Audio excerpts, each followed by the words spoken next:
ปานอ่อนสายในอันที่เศร้าโหมยิงในก็เบิ่นตีเสเนมายิงน้องปานอ่อนสายเฮาตั้งสู่ในเลยย้อนสู่โฮมกันหือ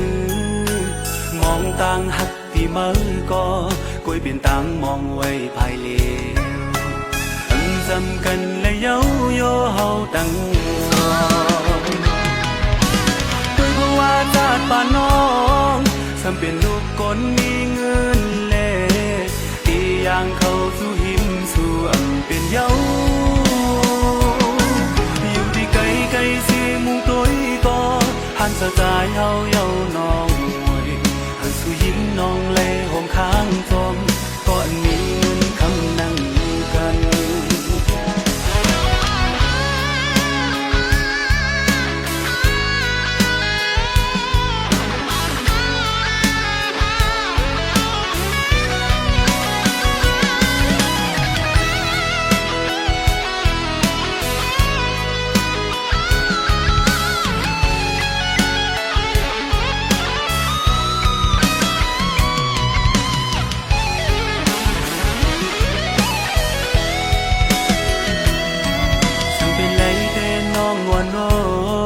เขาส่งหยิบมือน้องอยู่